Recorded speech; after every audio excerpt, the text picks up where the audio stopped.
All right, guys, my spring football tour continues up here in Mocksville, North Carolina, Davie County High School. Coach Brian Hinson. Coach, here in the weight room, that's where it always starts with any football program. But just tell us how things are going up here in Davie and just how your spring's looking.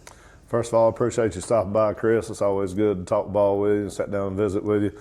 Things here at Davie County are going well. I finished up my first full season here and kind of getting back into the grind of things, heading into spring, which I really enjoy getting into spring ball. Kind of see where we're at, what we need to work on, and get the guys back out there and get them flying around. You've interviewed a lot of coaches, and like you just said, it all starts here. I think we've had a pretty good semester and year in the weight room. I think our kids are going to be stronger than what they were last year, which is one of the main goals you got to have. But things are going well, like I said. Getting excited to get back on the field and get to work with the guys, see where we're at, and see what things we got to work on, and get some new faces at some new spots. So things are going well there. Yeah, every coach has different agendas, different things they want to, accomplish during the spring. This is your second season, so you've had a year behind you. You got to know the kids and kind of get an idea of the talent you got. What do you try to use the spring for? Is it, installation of plays? Is it just skill development? Like, what do you try to use this time for? We do a small time period of skill development, and that's really just trying to get used to, the drills and stuff that we're going to be using. But going into spring ball, we're going to do some installation, fine-tune some things, if we're adding some new things, get that installed. But really it's just trying to fine-tune what we did last year, perfect and get better at so we can move on. But one of the biggest things, because I think sometimes one of the biggest things right now with the kids today is that sometimes they just don't want to compete. So I want to do as much competition in our practices and in our drills as we can do, just so the kids compete, because I had an old coach that says, competition breeds success. So I want to kind of find out what kids we can rely on moving forward and see how they like to compete.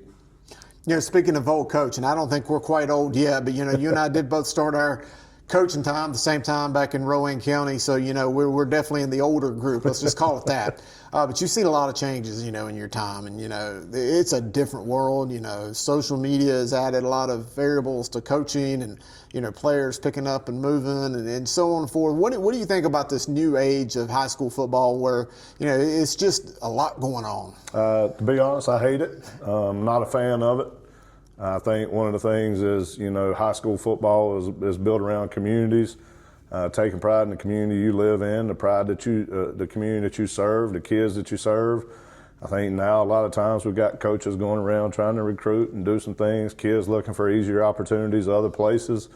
To me, it's all about where I grew up, where I live, where I work, where I support, and who I want to represent. Back in the day when I was in high school, I went to a school that doesn't even exist anymore, East Montgomery High School.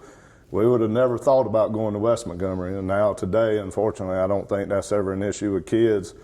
But, it is the world we live in. It's not the world I want to accept. And I'm going to keep grinding and doing my thing and trying to make the kids that I serve every day better and help this community take pride in the football program. And competed against this school many, many times over the years. I just think that, you got something special here in Davie County. The fans have always come out and support the orange and black, the War Eagles. It's such a cool community. I feel like this community's always had its back. So I don't know what I'm trying to say, but I think it's a pretty cool place to be. It is a good place to be. We have great fan support. It's a great atmosphere on a Friday night.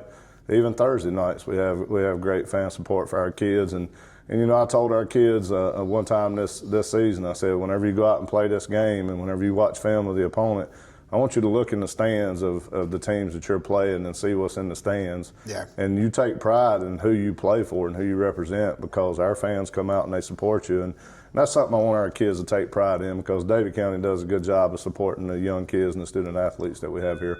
They sure do. There goes the bell. I think back to some times I've competed here, and incredible fan support. I was here at one of your games last year, Mooresville, and that was unfortunately the week we lost Coach Buddy Lowry, and the support that came out for him, and everything. It was unbelievable. Yeah, Coach Lowry's a legend here and done a lot of great things at this school, and and made a lot of young boys into men and helped do that. And it was a great atmosphere that night to support him and show love for Coach Lowry. No doubt. Well, Coach Hinson, hey, bell rang, so I better get out of here. But I appreciate your hospitality. It's always great to catch up and see an old friend. But thanks a lot. We'll see you during the summer, I'm sure. But you guys have a good season. I appreciate it, Chris. Thank you for all you do for North Carolina high school football. Thank you.